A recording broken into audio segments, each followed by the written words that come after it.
All right. Hey, everybody.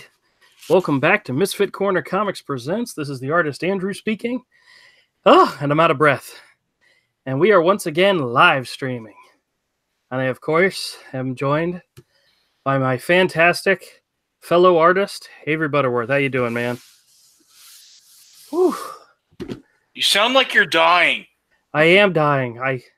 Guys, right before we started the stream, just as Avery got on and I started to say hello to him, I heard a crashing noise and a squealing noise come from behind me.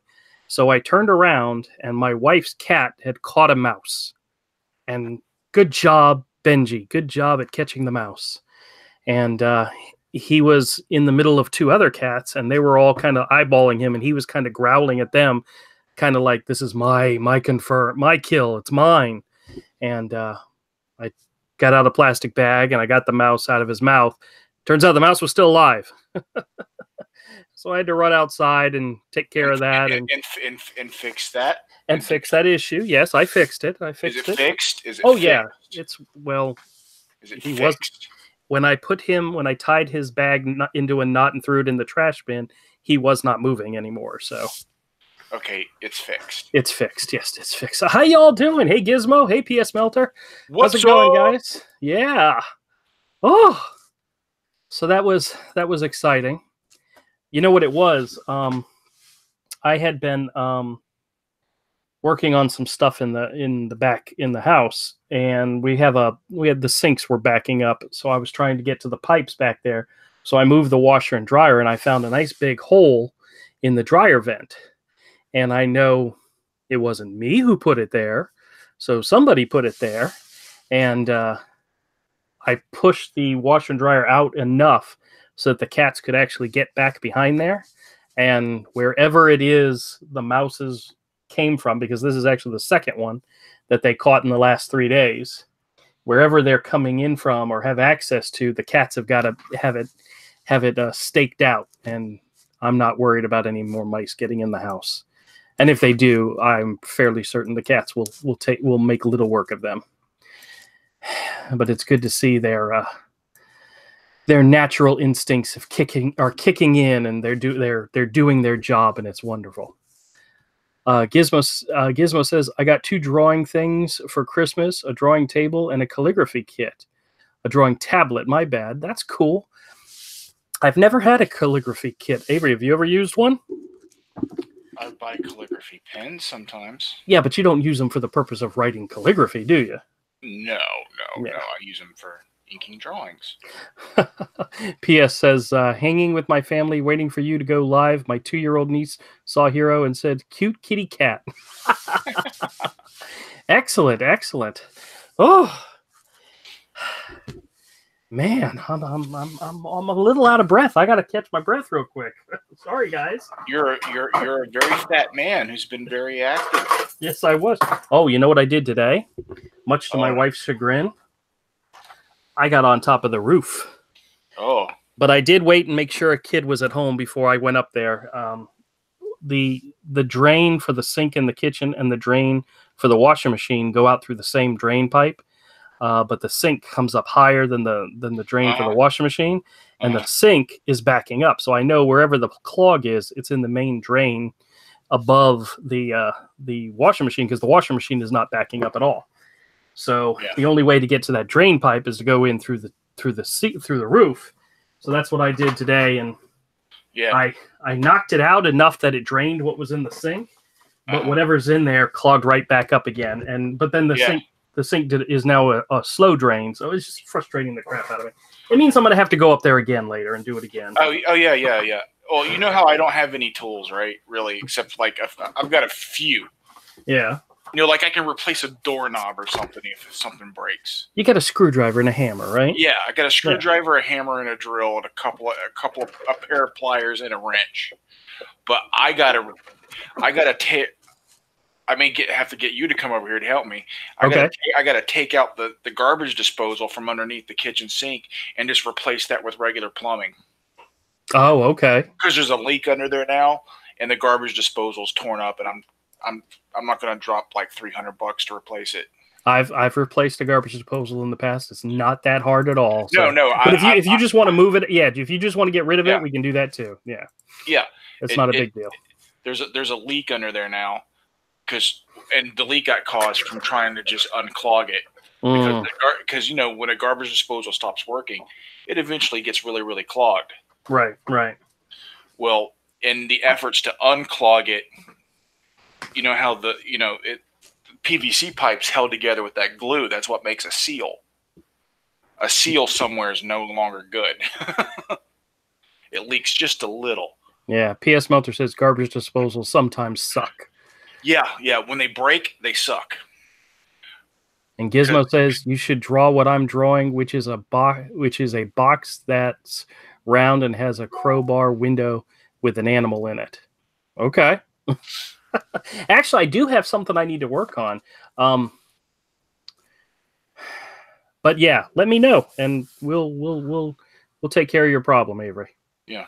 I mean, one way or another, we could either replace the thing if you want to replace it, or we can. Oh, I can't replace it. Okay, it's not a problem. Replacing the garbage disposal isn't an option. I think you have if you take the garbage disposal out, you have to put something in as a for the drain. Yeah. From the sink. So yeah, regular, just as if there was no garbage disposal is how I want it. Just regular sink. Yeah. This is I've had lived in multiple places that had the two sinks. This is like the second place. Alan and Helen had a garbage disposal. Yep. And that thing tore up. No. Okay. They replaced it, and I was just like, whatever.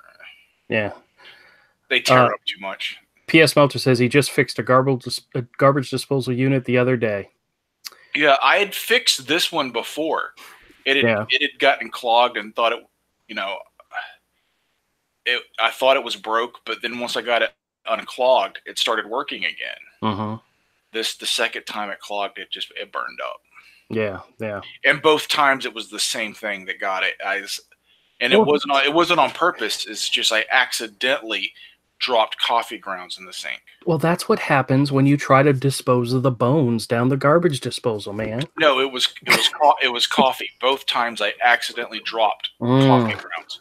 Coffee grounds will destroy a garbage disposal. Yeah. They'll wreck it fast. Then Gizmo says, "Wait, you Tom, right?" I don't know what that means, man. Sorry. No. And then Kodiak, hey Kodiak, how's it going, man? Says Black Ops 4, boy. I don't know what that is yet. Maybe he's playing Black Ops 4. I don't know. Oh, cool. Yeah. Well, hey, since we're talking Christmas, I wanted to show you guys some of the Christmas presents that I bought for myself. Because it's the only ones you got. Gizmo says, "Wait, your name is Tom, right?" Nobody's named Tom here. Yeah. I'm Drew, and that's Avery. Yeah. Yeah. Well, my parents gave me, actually, my entire family gave me probably the best Christmas present they could give me. They went out of town. My mom and like all my aunts and uncles that live here in town went on a cruise. They left Saturday and they don't come back till this coming Saturday. So in a normal Christmas day, we have to spend half of it with one side of the family and half of it with the other side of the family. And it's always stressful and it's always, crazy. They literally took half of my crazy day and just took it to the Bahamas with them. Because I got up Christmas morning, I fed all the pets, went back down to bed to sleep till about 9, got up, piddled around the house till about noon, took another nap because we didn't have any place to be till 5 o'clock. Mm-hmm. It was like, I was so freaking bored Christmas Day because Ayla went to work. She was out of the house by 7. Mike had to go to work, so he left early. It's like, it was nothing. Actually, I even, as Ayla was leaving, I said, "Hey, do you want your Christmas present?" She says, "No, I'll see you later this evening, Dad." I'm like, damn, kid. Oh, the Christmas spirit just flows through them. But needless to say. But before my parents left, they left me and my wife and my kids a little bit of money so that we could go and buy ourselves our own Christmas stuff. And I and Avery and Mike went to Ollie's this weekend, and they had a few rather interesting finds, and I got a couple of books that I'm very excited to share with you. Oh yeah. And by the way, I went back today because I wanted to replace one of the books that I gave to Ayla for Christmas, and they had more stuff. Oh really? Not anything you'd be interested in. They actually had 3 different hardback Harley Quinn books, which kind of shocked me, because I've always been told that Harley Quinn's like one of DC's best sellers. They had 3 different hardcover books in the bins for $4.99 or $5.99. So I was rather shocked. I almost picked them all up, but then I thought, there's enough here. They'll be here for a while. No real rush, but I want to show you guys what I got. First off, I picked up the deluxe edition of Convergence from DC. And some of you may or may not know, but the cover, as you can see, is done by the Pie Master himself, Ethan Van Sciver. And issue 0, which is included in this book, was also drawn by Ethan. So that's really cool. But this includes the entire 8-issue limited series. Let's see here. Existence comes to an end and begins with writers Jeff King, Scott Lobdell, and Dan Jurgens, and artists Carlo Paguaglia, Steven Segovia, Andy Kubert, and Ethan Van Sciver, collecting Convergence 0 through 8. And I am so looking forward to actually getting into this and reading this whole thing. I did buy some of the extra ones that came out, the 2-issue series that came out, mainly because I found them all in 50-cent bins. And some of those were pretty interesting. But this is the main story. And not bad for, I think it was $5.99, normally priced $29.99. So hardback book to put on the shelf, you can't beat it. So that was a good deal. Next up, and I know Avery got a copy of this. Yeah, I meant to make a video showing mine, and I probably will, because I also bought some Alterna books. Yeah, that's true. You should. I also bought some Alterna comics when we were at Books A Million, because we went to Books A Million too. Yep, I'm going to raise my camera up a little bit more so you guys can see the whole thing. I picked up this, which is the deluxe edition of Camelot 3000 by Mike W. Barr and Brian Boland, who, as everybody knows, is a fantastic artist. But this is one of his things from, when was this originally published? I know it was in the 80s. Yeah, it was in the 80s. That edition is from 2008. So that's been sitting in a warehouse somewhere for 10 some odd years. Yeah, forgotten. But this was originally also $34.99, and we picked it up for $6.99. Yeah, that's not some book that they published and no one bought. That's something they published years ago and had lots and lots of leftovers. But this is awesome. Let me see if it has a. Yeah, you said 2008, didn't you? But when was it originally published? It says it's in the early mid 80s. Right there on that page, it should tell you. 1983 and 1984, 1985. So yeah, mid 80s. Damn, it took them 3 years to finish the series, but it's pretty great artwork even for the 80s, you know? Something that's 30, almost 40 years old, and it's still fantastic. Boland's almost always been good. Yeah. I know I've read all the issues of this series. I think maybe there's a few I may have missed, but I look forward to going back and rereading it, because I mean the coloring is pretty bland. They could have recolored it, but no, don't. Yeah. No, the coloring's fine. It's still awesome. But for the price of admission, I went back and bought another one and gave it to my daughter for Christmas, because she likes the comic art stuff. And another thing I bought for somebody else, I went back and bought a second copy. Batman Noir with Eduardo Rizzio, the deluxe edition. This is the Batman editions that they do where it's all just black and white. And Eduardo Rizzio's style is absolutely perfect for that. And this edition includes Batman 620 through 625, which is the story. What was the name of that story? It's on the tip of my tongue. It's not this. This is the black and white. what was the name of this story? Broken City. Yes, it was a 5 or 6-part series called Broken City. It also includes Flashpoint, Batman Night of Vengeance, issues 1 through 3, stories from Wednesday Comics 1 through 12, and a short story from Batman Gotham Knights number 8.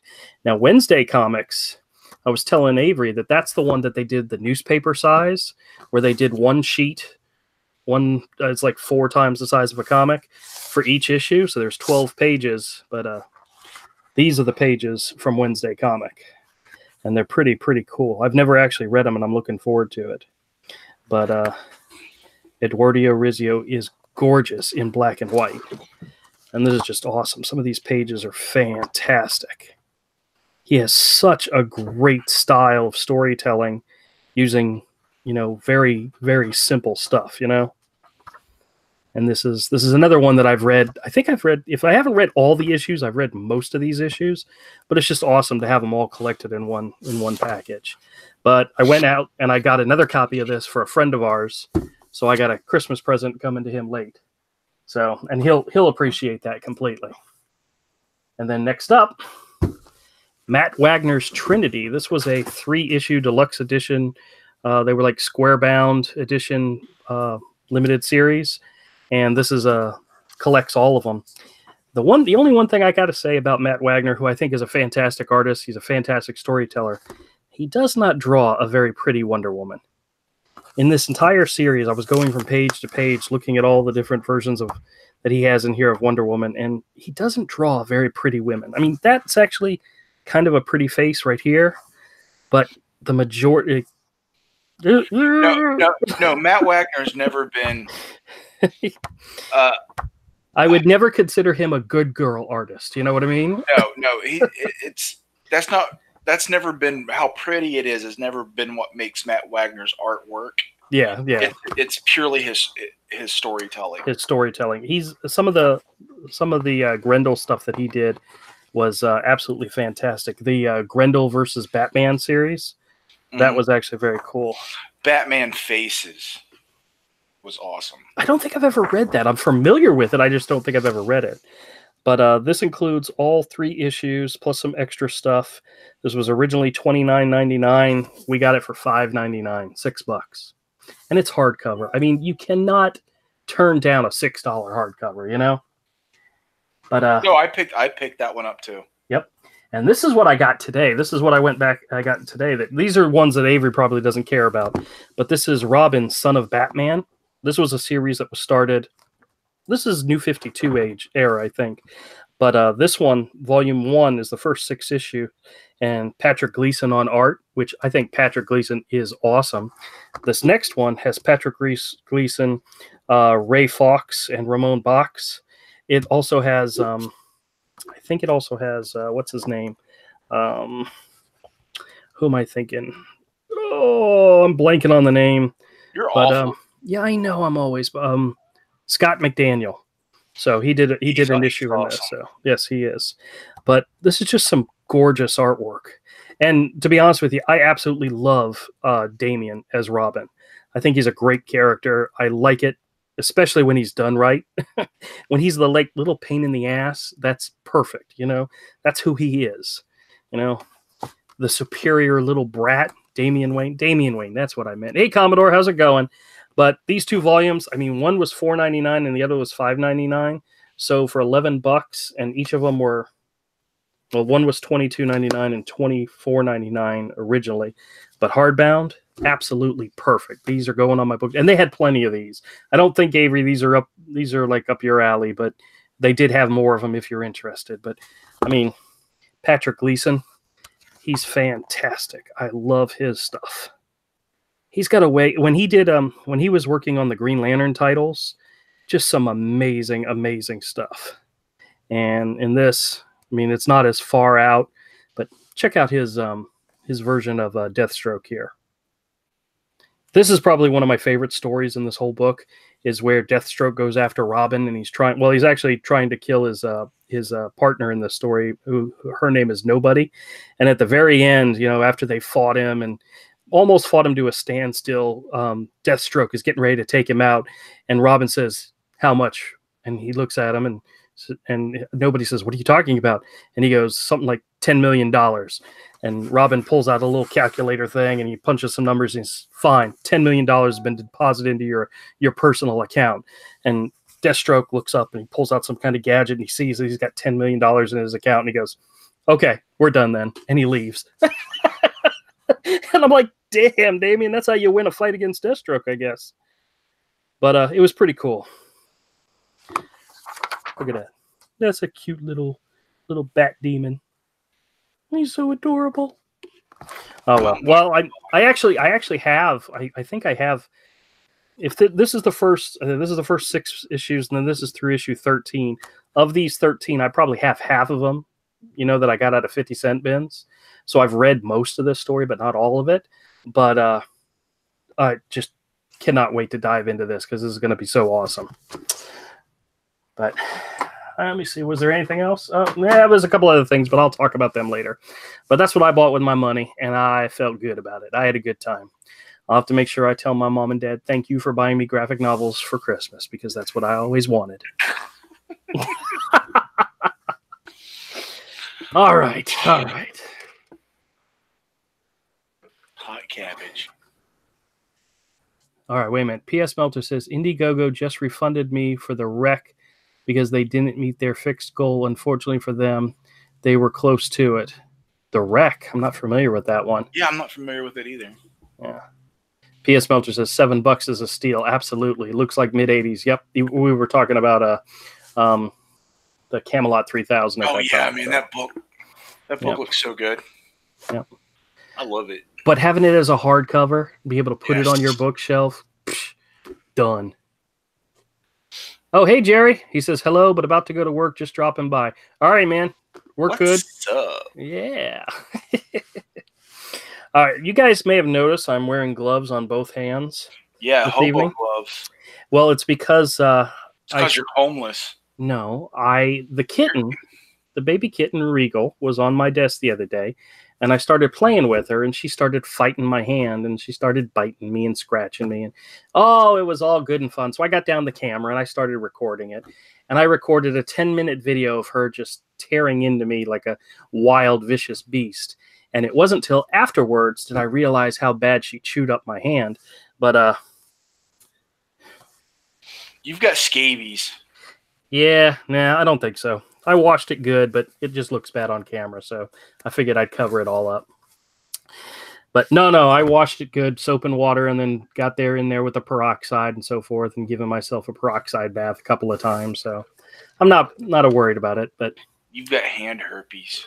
Hand herpes, that's it. Yeah, that damn cat. Well, she was sleeping on my desk when right before I got set up for this, and I just had to make a video of her because she looked so cute.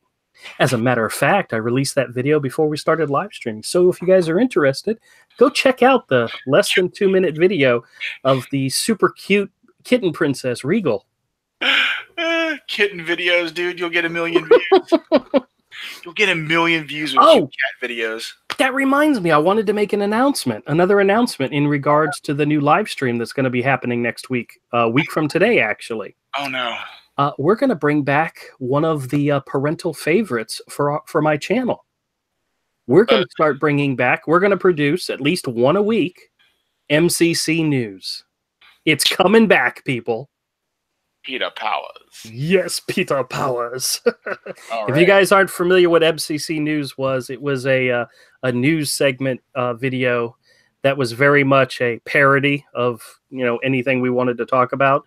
But we used Lego figures to do the talking, and Avery did the voice of the main host, Peter Powers. He does it much better than I do. But we're going to start producing at least once a week new MCC News videos. Most likely what we'll do is whatever news articles we talk about during the week, we'll make a mockumentary or whatever about it and release it probably on the weekend. But one of the things I'm going to have to do is I'm going to have to find at least 2 to 3 more Lego figure hosts to make where their mouths are moving and all. So I'm going to be working on that this week.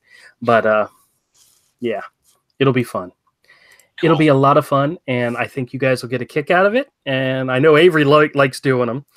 But we might actually have to get some of these guys involved. We might need some new, fresh voices. Yeah. You know, all we need is just a couple of lines, and we can animate it and add it. And so, all right. Go back and check those videos out. Yeah. If you get an opportunity, look for MCC News. They're pretty funny. All right. P.S. Melter says the wreck into the breach is a futuristic marine style battle, not like that Hero book. And he's talking about Hero, Hiro. Oh. Okay. And Commodore says, do you feel Gotham City belongs in the same universe where there's metahumans like Superman and the Flash? Batman is more of the gritty Nor. He's more of the Kung Fu Dick Tracy. Does Dick Tracy look Justice League material? No. Dick Tracy is completely and utterly separate. I don't think he would ever be on the... Well, Batman's Batman. He's an archetype of his own, isn't he? Yeah. Same with Superman and Aquaman, and I mean they are their own superhero archetype. So, I mean, Dick Tracy is the hard-boiled detective. Yeah, he's more along the lines of like Dick Tracy, the Spirit, mm-hmm. The Green Hornet. Those guys all sort of operate in a world. They do work in a world with no one has superpowers with those characters. Right. Well, doesn't the Spirit, isn't he like resurrected from the dead? Like he can't die or something like that? I don't think Wasn't that part of his character? No, I don't think so. Okay. I'm not sure. I only have like one Spirit book around here somewhere. Well, I remember, I think in the movie there was something supernatural about him. That movie. But I don't know. Yeah. That movie's trash. The movie doesn't count. Is that what you're saying? Okay. I love Frank Miller. I like... what's his name? The guy that directed Sin City. Frank Miller? Rodriguez. Wasn't he one of them? Yes, I like Rodriguez. I like Frank Miller, but that Spirit movie was utter trash. I don't think I actually saw the whole thing. It's freaking awful. Well, I bet it is. But everybody poops the bed every once in a while. Like when someone you like does something and they really mess up, you kind of got to let it go and not hold it against them for too long. Commodore says Batman is a ripoff of The Shadow, and then Super NAFA fan 2005 says no, he does not. And then Mike Okidu says, what is the meaning of this? And then P.S. Melter says, who wins, the Phantom or the Punisher? Oh, the Punisher. Just in brute force, I think the Punisher would win. But I think the Phantom... I don't know. Doesn't the Phantom have some type of mystical abilities as well? Yeah, but I don't think he's RPG proof. Now, the Rocketeer is just a regular guy. The Rocketeer could be killed by any of them. Yeah. Super NFA fan 2000 says Punisher, and then Mike says the Jew wins. Super FNA F fan 2005 says hi. How you doing? How's it going? What's up? As you can see, we're just jibber jabbing at this moment. Oh.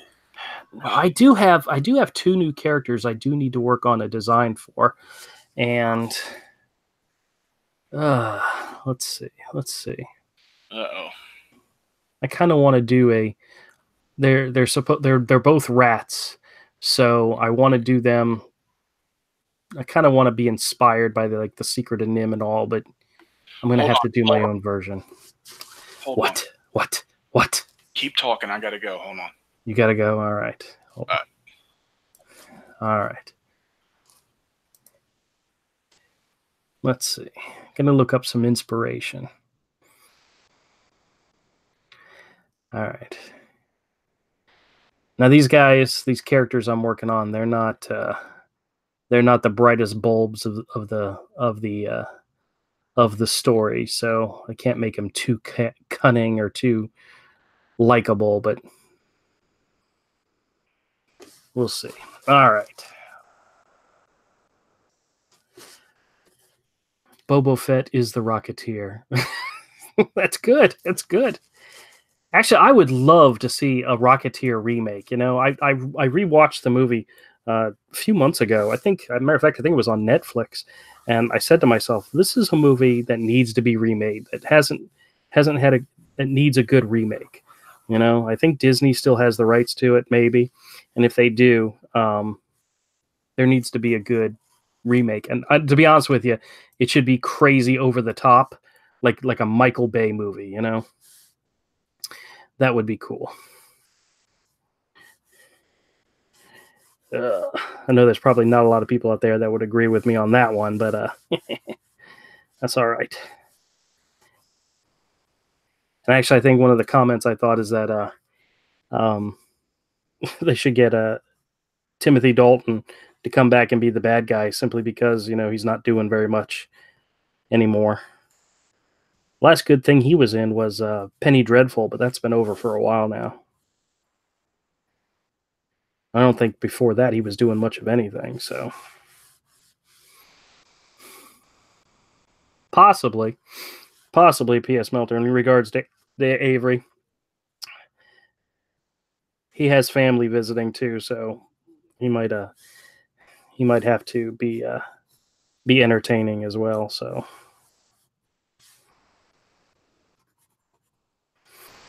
all right.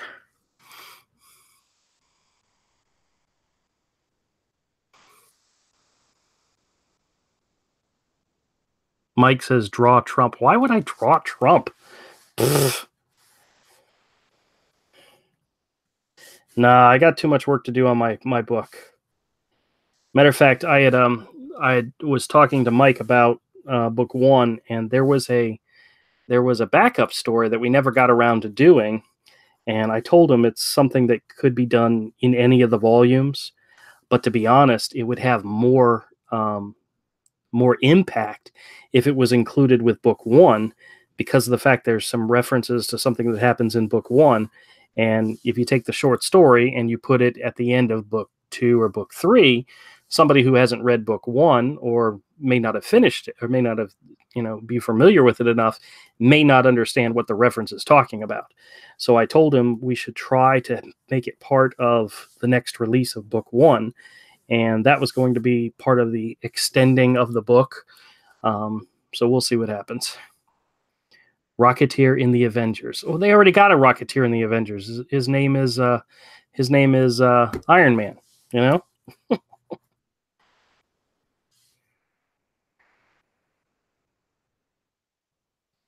Super fan FA fan or Super FNA F fan 2005 says, "I'm excited for you to finish it." Okay. Nobody wants to draw politics here. No, not really. No.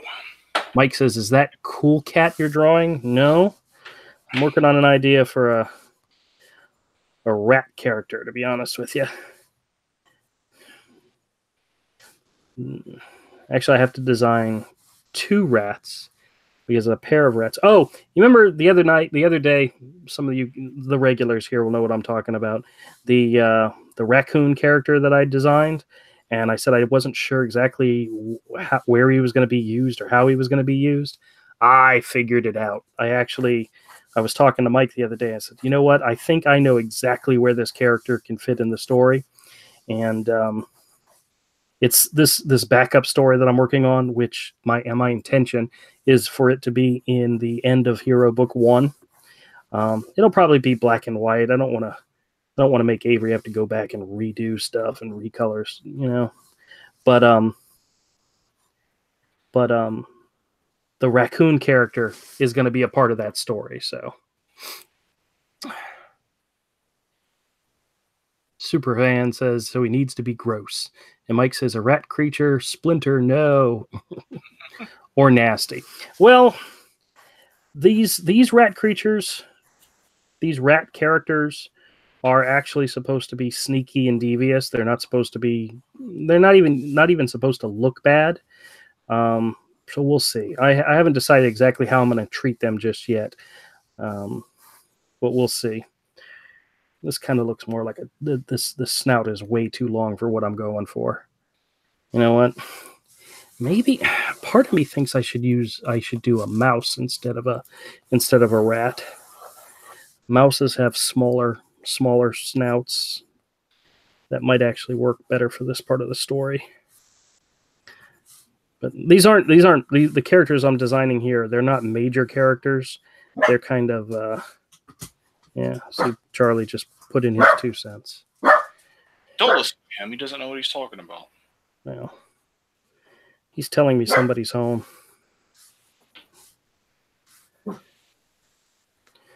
We'll see. We'll see who's home. Actually, what time is it? Only 8 o'clock. And I think Mike works later than that today. That poor boy had to work on Christmas. Do you believe that? Yes. Yeah, I know.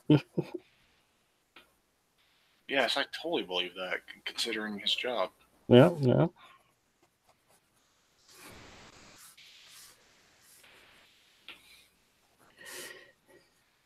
Oh, guess what? Guess what day he has actually off this coming week? Next week. I wouldn't even. He has New Year's off, which is actually kind of cool because we're supposed to do stuff with the family. So wow, that means he actually gets to participate.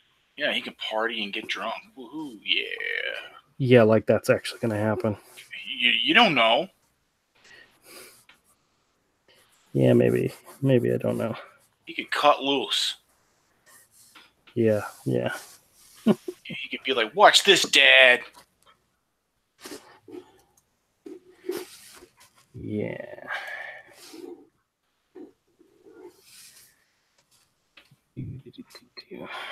No, I had to check out what the heck was going on. I kept hearing some stuff, and I'm not used to having someone else in the house. Oh, everybody thought you were going for bathroom breaks. So no, it sounded like somebody was at my back door. It was just my mom doing stuff in the kitchen, doing something. I was just like, oh okay. It sounded like someone trying to come in the back door. Is what it sounded like. That's not good. I was like, oh goody. This is Florida.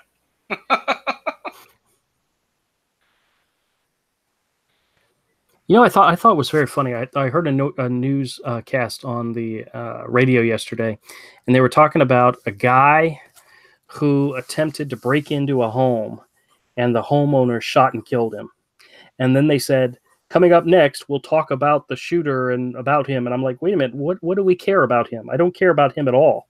You know, why are you making him the story? He's not the story. The story is that he stopped a bad guy from breaking into his home. You know, tell me about the bad guy, not about the good guy, you know. But they want to make the good guy, they want to make the guy that protected his home and used a gun as the bad guy. You know, that's why they want to tell you all about him so that you know who he is, and you know, people can. Yep. It's like, wait a minute, I don't care anything about him. They're also the same sort of people that want to be able to put their hands on you for having different political opinions. Well, we're not talking politics tonight, nope. So. But I'm just saying there's an overlap there.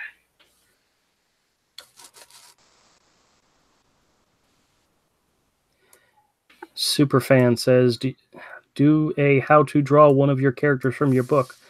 What about weasels? Actually, I do have weasels in the second book, but they're actually not weasels. They're actually there was a I did a drawing of what I considered a weasel, and I then when I redrew him. What's that? It turned out to be a ferret because you can't draw weasels. No, it turned out it looked more like a cat. So I called them weasel cats. I made him a new type of character because, you know, I can draw a ferret if I really wanted to. Actually, see, this guy, his snout's way too long for what I'm trying. I mean, granted, mice and rats tend to have long snouts, but that's way too long for what I want. I don't want these characters to be, you know, larger than life, I guess. Maybe I want them to, I don't want them to. They're not going to stand out. They're not going to be important people. They're just there. They do something, and then that's it. That's the end. That's the end of their story. I'd be surprised if they never showed up again. But I have a tendency, I'll create a character that does nothing other than, just do something. And then I'll like the character enough that I want to bring them back. And they end up becoming, main characters. Actually, what's kind of funny about the story of Hero is that Pudge was not supposed to accompany Hero on his journey. He was only supposed to be in book 1. And at the end of book 1, he was supposed to head back home. And we decided that he needed to continue along with Hero on the story, on his travels. So he became his travel companion. And we wrote him into the rest of the stories that we had planned out. But originally, he was just supposed to come along as far as the river. And then he was supposed to leave Hero and go back home. He wasn't supposed to go on so. That's what happens when... Riveting. I know. Absolutely riveting. Actually, like a 5-year-old would think this was interesting, P.S. Melter says they look wolf-like. Yeah, they kind of do. Actually, the nose needs to be a lot thinner. I mean, the bridge of the nose needs to be thinner for it to work out the way it's supposed to.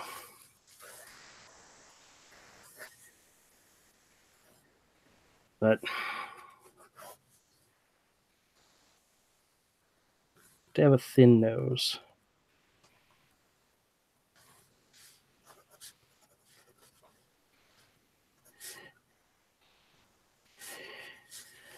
But I'll figure it out. I'll work on it until I get it right. Or until I give up and decide to make it a different type of animal. Guys ever wonder how often that happens? All the time. All the time. What's that? Did you say it's time for Choco Taco ASMR? Oh, goodness. Did you get more Choco Tacos? No, I still have this box of 4. I've only eaten 2 of them. Superfan says that always happens in my book. Now that's one of the one. Now that the one is working on has 12 main characters. I understand that completely. I liked P.S. Melter says I like to create characters from emotional investment to kill them later, to pull all the strings on your heart. That happens. That happens. I created in Cornerstone, which is the book that Avery and I are going to work on after Hero. I created a character specifically to have her die, and as I wrote her and as I drew her and I got to know her more, I kind of fell in love with the character. I thought she was fantastic. So when it came to that moment to kind of pull the trigger on her, I couldn't do it, and she ended up, in a way, surviving what would have been her death. And too bad I'll never get a chance to tell that story. You said you can't find a way to adapt it into the new version. Yeah, I know. Most of the characters can stay. All right. There's one I would kind of like. I would like you to get rid of. Oh yeah, which one? The kid. Oh, he's gone. He's gone. Okay. Yeah. Well, his origin or his character was supposed to be completely different from what he was in the book. Because when I did the original design of the characters, he was in the poster that I designed, the pinup, I should say, and he originally was a ghost. It was a ghost boy. It was a Frankenstein monster, a werewolf, a vampire, and a ghost boy. And then the ghost boy became a mad scientist and became the guy that created Ricky. And originally he was supposed to be like mad, as in mad all the time type of character.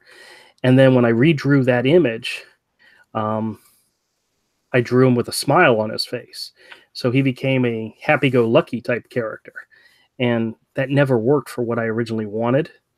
So yeah, I have no problem changing or getting rid of him altogether. It would be fun to have Ricky be a bit of a mystery to start with. P.S. Melter says, "Are you using anything for reference?" I was looking at Google Images from of animated rats, just getting ideas, and nothing specific. Nothing specific, really. Andrew, have you tried Choco Tacos? No, Commodore. Avery went out and bought some and ate them all, and did not share any with me because he's a big old meanie. How would I share them with you? Have you not seen me since you bought those things? I can't bring you a Choco Taco. You could bring me a Choco Taco anywhere you are. Okay. Let me phrase it this way. I'm not bringing you a Choco Taco. It's not going to happen. It's my thing. I told you I have invented POV Choco Taco ASMR. That's going to be copyright on my channel, and it's a new fetish, and I will corner the market. Okay. Well, you know what? You take over the PSMR Choco Taco market, and I'll take over. I'll take over the cute kitten market. There we go. Yes. I swear to God, dude, cute cat videos could get you millions of views. So it's a thing. It's a real thing that people go crazy on. I don't understand it, but somebody's getting paid for some of these clicks, man. Clicks are clicks. I don't care. Yeah, well.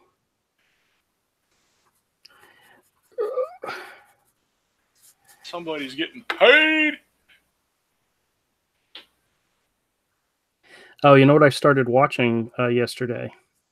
The Netflix show, the Chilling Adventures of Sabrina. Ugh. Oh God, I love that show. I am just having such a ball with it. I'm only up to episode 7, and I put it on Facebook that I really liked this series, and then a couple of my friends were like, "Oh, we just couldn't get into it because of the satanic stuff and all." And I'm I'm really not paying attention to any of that. I honestly, I love the character of Sabrina. You know, the fact that she's this blonde haired girl. She looks wholesome, and she's this all American. And then she's stuck in with all these evil, nasty, ugly type characters. And she just walks through the series smiling and not putting up with anybody's crap. And I love the actress that plays her is perfect for the role. I mean, I enjoyed it. It's everything I liked about the second. Was it the second or third? It was the third season of American Horror Story, The Coven. That was my favorite season of all of them, and it's everything about that season that I liked. You know, the witches, the demons, It's just I find it fantastic, and I'm enjoying the heck out of it, and I'm so glad they've renewed it, and I'm looking forward to. And I will admit, I did like Riverdale. I really got into Riverdale the first season. It took me a while. It took 3 or 4 episodes before I really started to like it. But I really enjoyed that adaptation of the Archie stories. It was just a lot of fun. Avery, are you still with me? No. Benji, get down. No. I checked out. I lost you. All right, sorry. Yeah, I'm not here. I left. Back up, buddy. Come on, get off my desk. Guys, hold on a second. I'm being invaded by a cat, and he's stepping on my keyboard. I can't condone.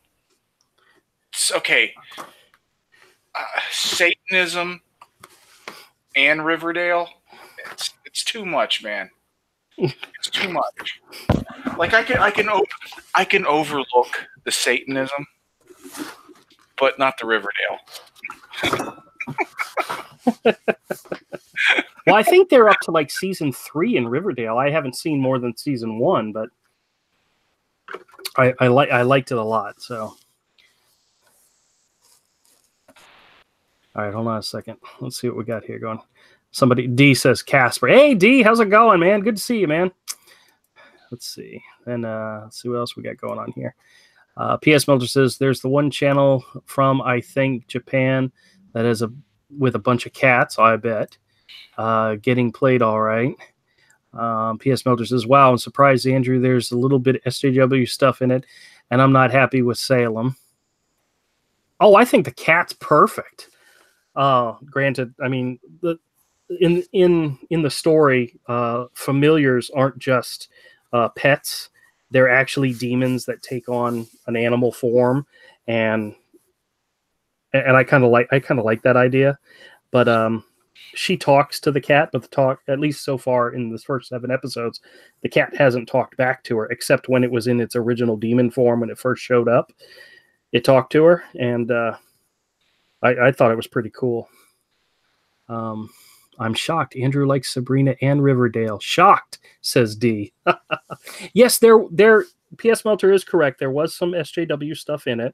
You know, she's got a couple of friends who all are in the checkbox. You know, black girl. You know, lesbian girl. You know, she's got all those in there. But see that doesn't bother me. You know, they're not shoving it down your throat. Wait. They're just, well, yeah, okay. But I don't mind. I don't mind there being a group of characters. That doesn't bother me, you know. And there's not one that's been pushed more than any other. You know, they're not like saying this one over here is better than anybody else, and at least not yet. At least not yet. But I like the idea of the stories. I've enjoyed the characterizations. I like Ambrose. I think he's great. He's the gay cousin that's locked, that's trapped in the house, and is not allowed to leave the house. I love his aunts, or her aunts, Zelda and Hilda. I think they're perfect. One of the aspects of the two of them is Zelda always keeps killing Hilda, and she gets resurrected after so her older sister can kill her, and then she gets resurrected. And there was one episode where they were stuck in a nightmare realm, and Zelda killed her sister, and then found out that her sister couldn't come back, couldn't get resurrected, and she was all heartbroken about it. And you know, it's stories like that you know, I just enjoyed it. I thought it was great. And we can't work together anymore. Over this? Yes, it's too far. Okay, so you're okay with Avril Lavigne and Glee and Pitch Perfect being some of my favorite movies? I was hanging on by a thread, and this is the straw that broke the camel's back. I mean, Sabrina is the straw that broke the camel's back? Man. I think you'd like it. I'm not interested at all. I know. It's a girls' show. It's for girls. Well, I don't know if it's for... Well... It's clearly for girls. It's clearly for teenage girls. Maybe. Well, maybe that's why I'm liking it so much. Not maybe, definitely. That's who that show is geared for. Teenage girls. You know, I should ask my nieces if either one of them has watched the show. You know, because they're both teenage girls. And I wonder what they would say. That's who that show is geared for. Like, you're not supposed to even know that exists. Oh, jeez. It's a Netflix original show. I think it's awesome. I like a lot of Netflix shows, even if they're not necessarily for me. I like Orange is the New Black. Is that not something I should like? Dude, you evidently didn't watch that last season. Yeah, it was a little rough. It's the next season's going to be even worse. I thought the prison riot season was they're jumping the shark season. Yeah. It's going the way of Weeds. Like, just that's one step too far. Yeah. Like the last couple of seasons of Weeds was like, oh, this is. Well, I bought all 8 seasons of Weeds when whatchamacallit had their sale on it. It was like $36 for all 8 seasons. I mean, that's not bad for 8 seasons of television, you know? Yeah, but yeah, I agree. The last couple were kind of difficult. 8 seasons of it aren't very good. You know, like only the first couple are pretty good. And then it just starts spiraling down the toilet. Yeah. I remember really liking the show. So when the opportunity came to get them real cheap, I went ahead and bought them. I mostly bought them for the wife because I know she... Gandalf, keep going. I swear to God, these cats, they have no respect. Yeah, they're cats. These cats got no respect. Listen, Rodney Dangerfield, what did you think was going to happen? All right, as you can see, I draw the face one way and I like the face, and then I draw it from a different angle and it completely destroys the character because that angle just really, really stinks. That's why I need to learn how to do 3D modeling. You know? Some people do that, design their character, then build a 3D model. That way they always have the character in their style in 3D. Yeah, I wish that was something I could. I've attempted to make a sculpture out of Hero in order to be able to see him in 3D, and I'm just really bad at it. D says, you pushed Avery too far. One man can only be pushed so far. I know. Superfan's back. P.S. Melter says, Orange is the New Black was pretty good. I don't... What they will do next. Summer Freed. Remember Dexter? It was good till the last couple of seasons. Oh, yep. That last season, yeah, dude. That last season really... Oof. Yeah. Oof. The show was like... It's like the show just kept... That show kept getting like better and better. Like, oh, it's so good. It's so good. It's so good. Then all of a sudden, what the... Well, you know what's so funny is that they deviated from the books. Like the guy that wrote the books on Dexter, they deviated on him. And he said he did an interview once and they were talking. He said he has fans that'll come up to him and say, why did you kill Dexter's wife? And he's like, what are you talking about? In the book, she's still alive. It's in the TV show they killed her off because she was leaving the show to go do something else. So in the book, she's still very much alive. And in the books, their child was a girl and not a boy. You know, they took their own. They changed it and did what they wanted to do with the series. You know, which is perfectly fine. I mean, you know, they can do that. But he said that he got people saying, "Why did you kill her?" And he's like, "I didn't kill her." Do you know what show she left Dexter to go do? I don't remember, but it didn't make it. Yeah, it was the family that were superheroes, had superpowers with Michael Chiklis as the dad. I don't know what that is. I know it didn't last very long, but that was the show that she left Dexter to go do. She was the mom, and all the kids and the mom and dad all had superpowers. And never. Yeah, never heard of it. Yeah, I know. Oh, that's just totally wrong.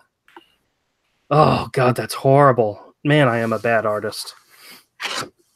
I need to sit down with pieces of paper. It's what I've been telling you for years. I just need to keep drawing and drawing until I get it right, and I need to do it on scratch sheets of paper and not Bristol paper, because I may actually need that for something in the future. So what have you been telling me for years? That you're a bad artist. Oh, well, okay. That's fine. I've been trying to fix you for decades. All right, so here's what I'm going to do. Since I know what Hero looks like, I'm going to draw Hero.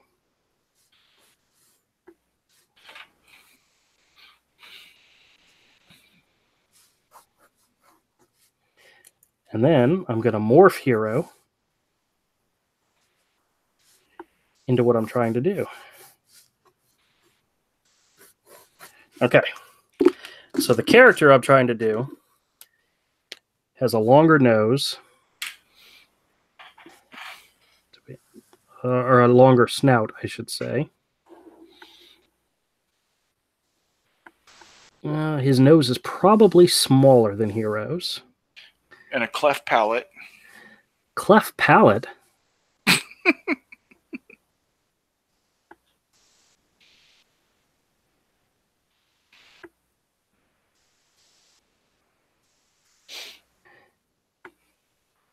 His side whiskers would be smaller.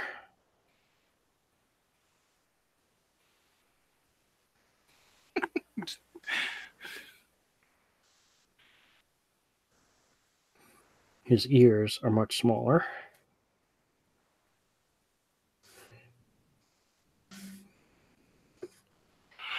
His neck would be a lot longer.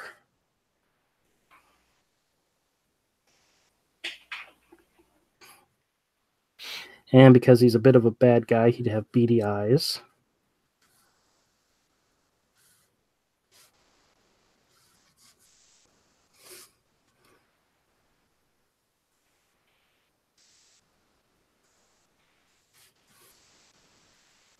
Yeah, beady eyes.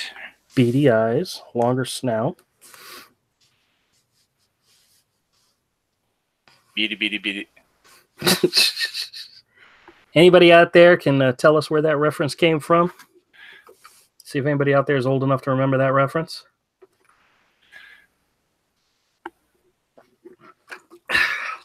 I bet you P.S. Melter knows what it was. Yeah, maybe. He's probably old enough to know. Beady. What's up, Buck? Oh, see, now you gave it away. Not necessarily. Not if they don't know. If they don't know, they don't. If they don't know, because if you don't know, now you know. I'm not going to say the other word. I might.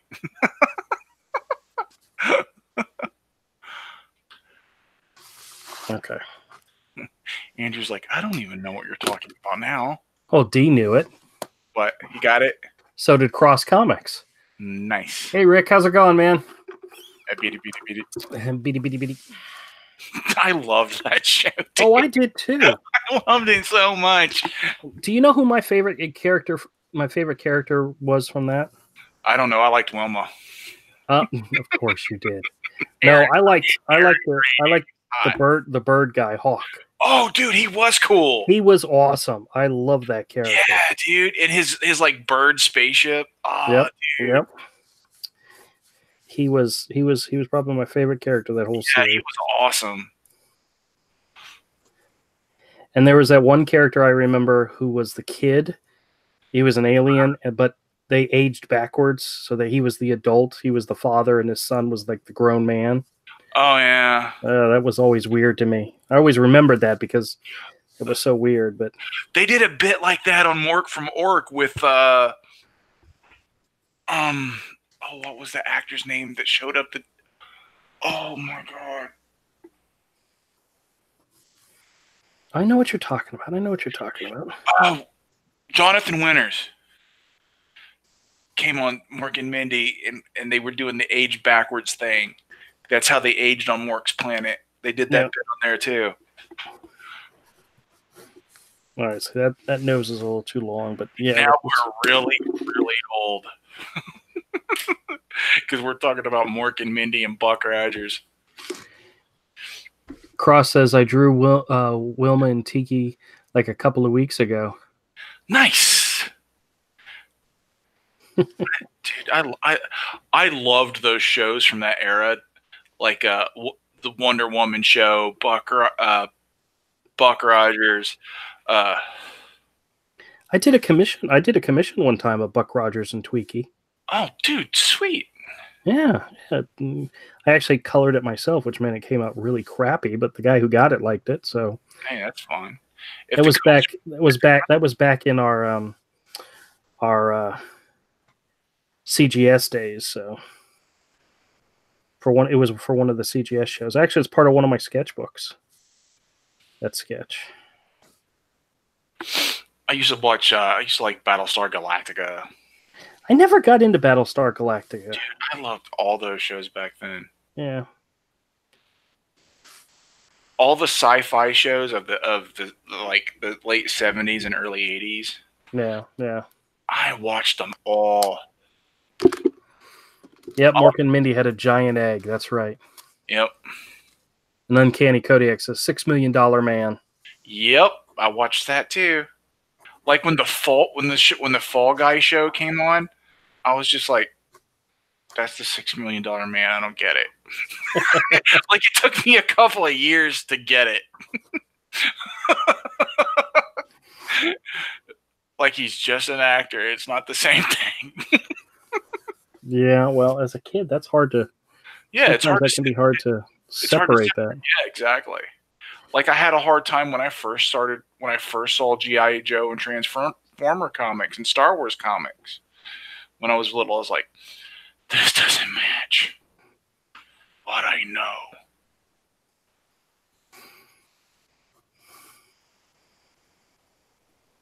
I was so naive. I was just like, this is not the same. Well, that was like me when I got my first comic. It was Transformers #2, and I went to the store the next day expecting to find Transformers #3, you know? Yeah, and you couldn't. You're like, not here. Why no here? Oh, well.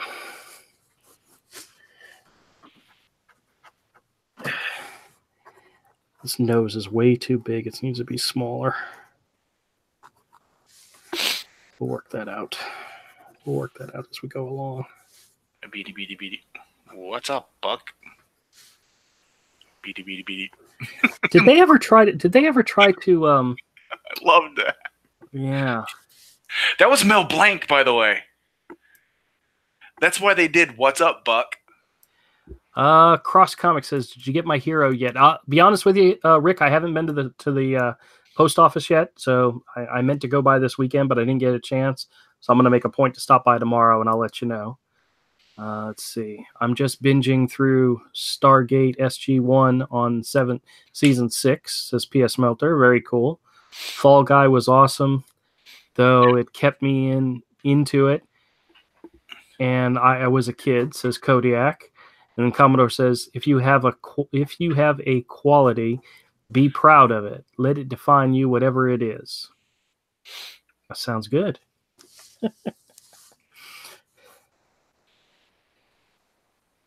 All right. I was just really naive, and like when I was like, actually, I was not the bitter, angry, vicious a-hole you guys know when I was a kid. Now, I didn't know you when you were a little kid, because you've always been that way. No. You knew me before the years of violence and abuse. After the years of violence and abuse. All right. Well. Yeah, you didn't meet me till later. Oh, guess who I talked to recently? Somebody you and I haven't talked to in many, many, many months. Oh no, who's that? Yes, the black man. You have to say it that way. Well, I know you mean Ramel. Well, yeah, I sent him a text and wished him a Merry Christmas and told him to stay out of trouble. And cool. And he responded, said, "Me in trouble? ? And then he called me, and I missed the call because I was in the office, so I missed the call altogether. But then I called him back, and he's got some vacation time coming up, and asked if we were still getting together on Sundays, and I told him absolutely. Cool. So he may join us one of these days. I told him he needs to come on the live streams, and that I'll send him a message and get him on here, because we could have a high school reunion show, which would be awesome, especially if we could get Todd to join, Yeah.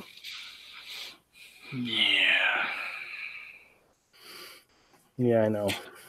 Oh, Todd's been busy. Todd's up to something. Is what's going on. He's doing something. He's up to something financial. Like he's hustling something. Yeah. Well, yeah. Something to make a big fat wad of cash to pay for that baby popping out. Well, the kids said when they were up there visiting, he was working almost every single day. So yeah, that's why he's. Yeah. Let's see. He's hammering away on something. Yep. Let's see what else we got here. Fall Guy. Yep. I love Spider-Man and his amazing friends. I did too. Yes, and now Bobby Drake being gay, being a whole new meaning to the show. Well, that is true. That's how I knew who the X-Men were. was from the Spider-Man and His Amazing Friend show. Yeah. And then when I saw that ad for Inferno in a G.I. Joe comic, because I bought G.I. Joe every once in a while, and I had seen a couple of episodes, I think, of Spider-Man they were in, and it's something else. So I knew who they were. Then I saw that ad for Inferno, and I saw Wolverine and all the characters like just laid out. I was like, "Oh, what's this about?" And I saw the Goblin Queen, like, "Oh, she's awesome." I went to a comic shop for the first time. Yeah. Because of the in-house ads and something. They don't try to do that anymore. They don't try to get that conversion. No, well, it's sad. Kodiak says, I was talking to my kid and put my headphones back on just in time to hear Andrew yell, "The black man." P.S. Moses says, gotta love the inside jokes that makes it sound a bit racist. Oh, please. Have you guys ever seen that movie? Oh crap! What was the name of the movie? Oh my god, I'm blanking. It's the one about the four guys that get back together again. They've been friends forever. It was oh my gosh, what is the name of the movie? Yeah. I got you. I know what you're talking about. You know which one I'm talking about because I told you it was us. It was us in like 20 years. There's a joke I used to tell. I used to be like a redneck, a Catholic, a Jew, and a black guy walk into a comic shop. And people would just look at me. People would just look at me and I'd be like, "What? That was just us on Wednesday." That was just us on Wednesday. That's right. There's no joke. That's just us on a Wednesday. That's right. That's right. I was the Catholic. Todd was the Jew. What did you say? You were the big one. I said the redneck. The redneck, yeah. And then Romel was the black guy. Yeah. It sounds like you're doing a setup for a joke. And it's like, no, that's just us on Wednesday. Yeah, that's just us on Wednesday. That's just four friends hanging out, going to the comic shop, man. Nothing. That's right. No punchline. Yeah, I used to. There were many years back when, like, I was married, had kids, no big, that type of thing. And Romel would call up and he would tell me about his most recent girlfriend. And I told my wife afterwards, she says, "Are you vicariously living through his exploits?" I said, "Oh, yes, I am." That's just the way it is. Oh, well. P.S. Melter says, anyone remember the failed X-Men TV show where Wolverine had an Australian accent? That cartoon, it was G.I. Joe type animation. It was called Pride of the X-Men. They did one episode. They aired it during that when they did that cartoon block where they brought back Spider-Man and His Amazing Friends with the RoboCop cartoon, and I think there was something else in there. And there was one Saturday they interrupted that normal show and showed Pride of the X-Men. Except for Wolverine having an Australian accent, that show was awesome. I loved it. It was fantastic. The animation was like G.I. Joe Transformers type animation. It looked great. I loved it. It's called Pride of the X-Men. You can find it. It still looks pretty good. I think the animation overall is better than the X-Men 90s cartoon. All right. If you guys remember the movie, well, you may not remember it because this is it's not a chick flick movie, but it's probably an old movie it was called Last Vegas. And in the movie, Michael Douglas played this older guy who was getting married, and he was inviting his three best friends to meet him in Las Vegas because they were going to have one last fling before the guy got married. And he was like the rich dude who was marrying the younger woman. It also had Robert De Niro, who played like this recluse. It had Morgan Freeman, who, of course, is the black guy, and it had Kevin Kline. Kevin Kline was the guy who was married for years, had several children, and I always said Kevin Kline was me because I was the married guy with children. Avery was the recluse, Robert De Niro's character. Todd was Michael Douglas, he's the one that became wealthy and became famous and was marrying the younger woman. And then Romel was Morgan Freeman, the black guy.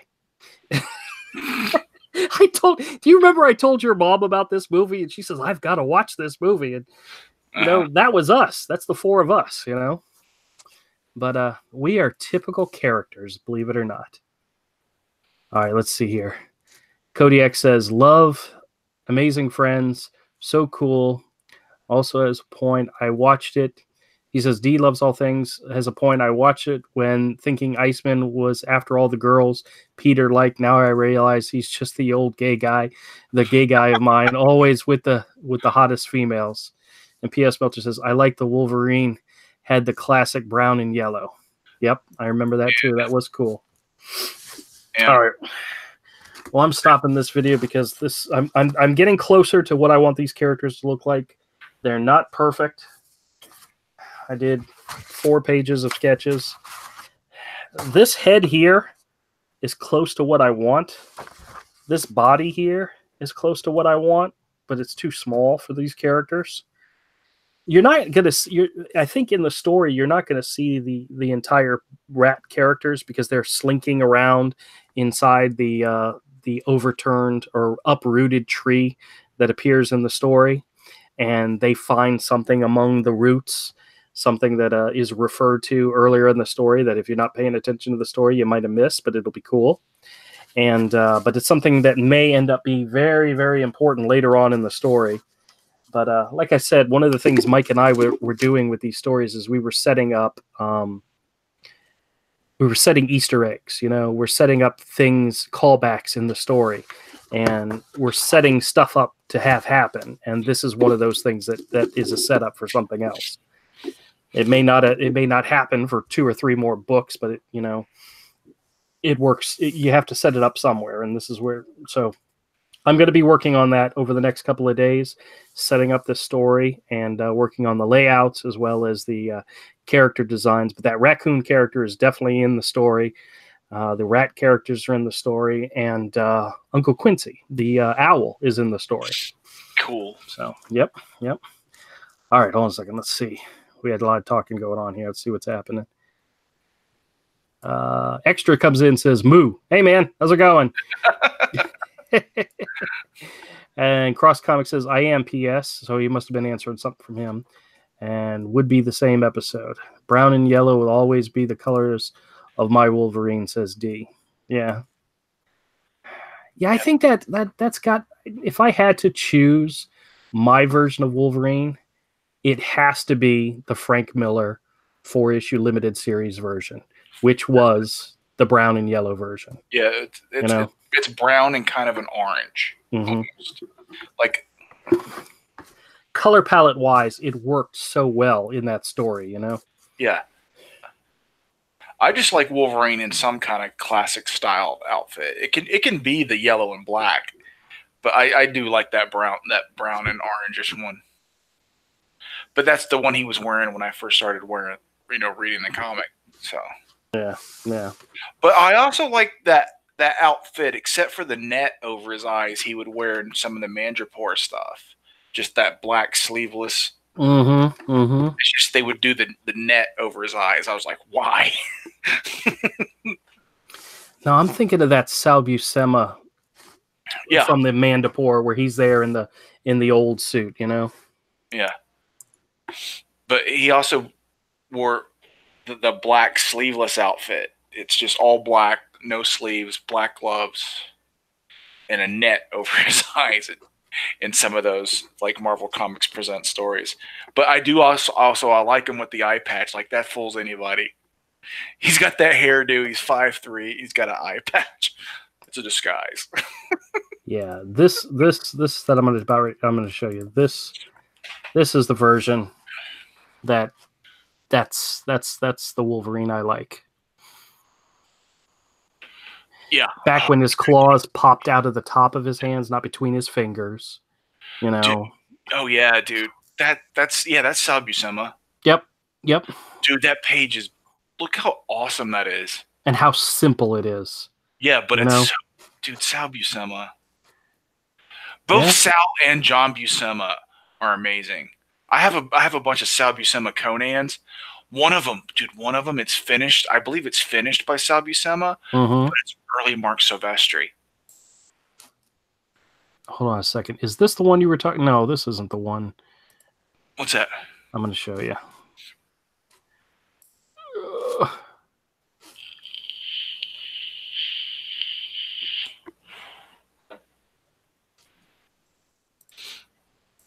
This isn't the one you're talking about, is it? Mm-hmm. Oh, okay.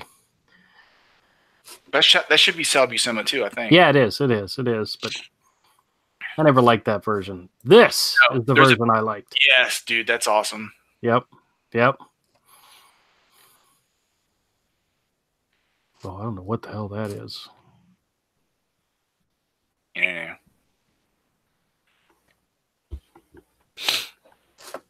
Yeah, this right here. Yeah, I don't know. I don't think that was a mask. I think that was just shadowing over his eyes. No, I think it's a netting because it was in multiple things like that. They drew that multiple times. I think it was like a netting. Wow. That's just weird. That's weird. Okay. But still, brown and gold. Uncanny says brown and gold Wolverine is the tops. Yep. Then I agree. Extra says you can have the sharks in your story. Plus, I really like sharks.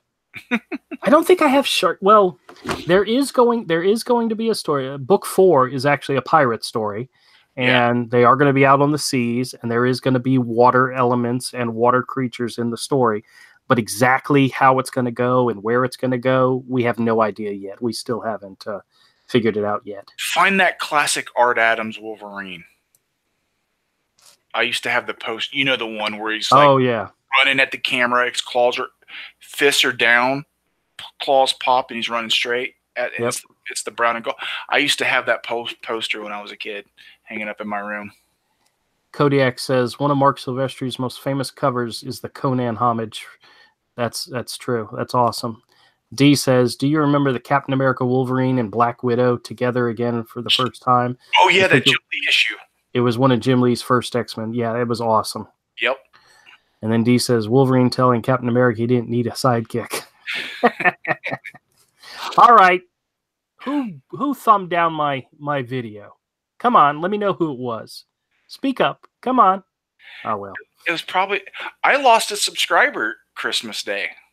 Extra says the book I'm drawing now has to do with sharks. Really? Very cool. I've only ever drawn sharks like 2 or 3 times, like period, ever. The one time I did it, the last time I did it, I should say, was in my I did an image for my brother-in-law. He's a fan of Little Mermaid and Star Wars, so I did a drawing for him, an illustration for him that was the Little Mermaid as a Jedi Knight, and it was supposed to have a zombified the octopus lady. What was her name? Ursula. It was supposed to have a zombified Ursula in the background because the other thing he likes is Walking Dead, and I just couldn't fit her in it, so I just kind of made a symbol in the background. It was supposed to look like the Death Star, and then there's actually a shark that's swimming towards her. And that was the last time I think I've ever drawn a shark. So that was a couple of years ago. Let me see. New art 2017. I wonder if it's in there. Different folders for. Let's see. Oh, pictures of naked ladies. Where did those come from? I guess I must have found those for reference or something. Mm-hmm. Sure. Reference. Yeah, I mean, hey, you never know. Reference, yeah. Let's see.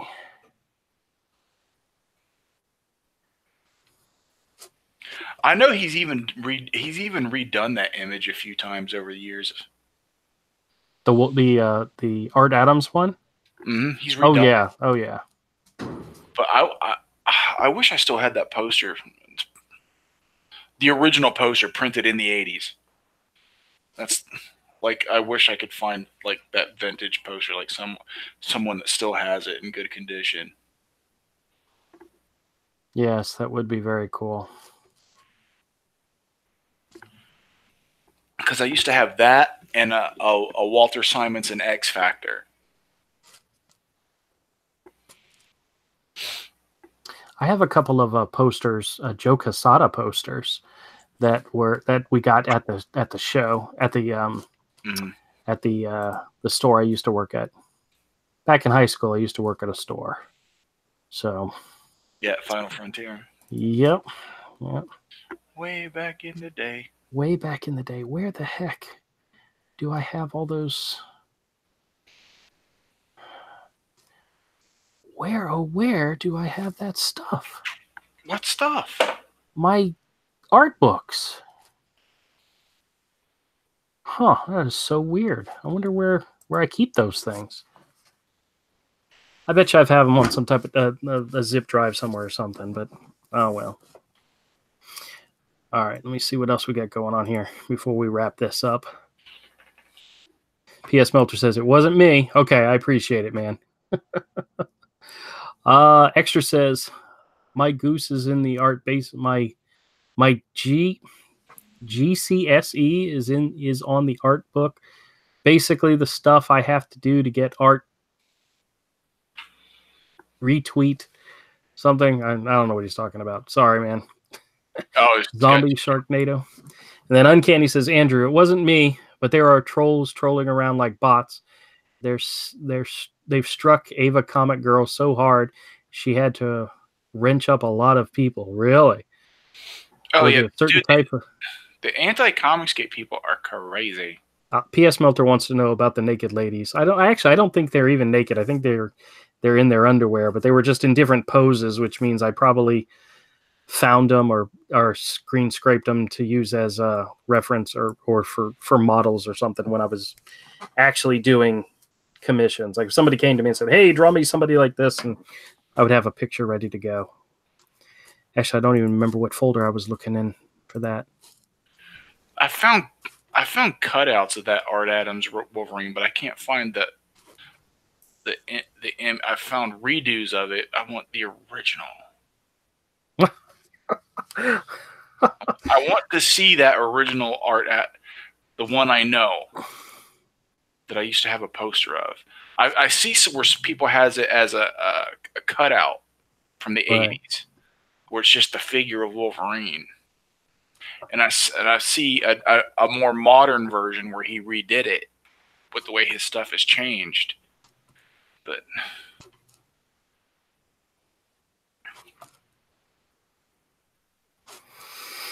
yeah. Oh, wait a minute, Kate. Kodiak is sending a link. Let me see what this. Oh, wait, yeah, here it is. I found it. It's just somebody has a photograph of the poster. Yeah, this is the one you're talking about. This is one of probably several that he's done. You know. Yeah. Wait, hold on. I gotta.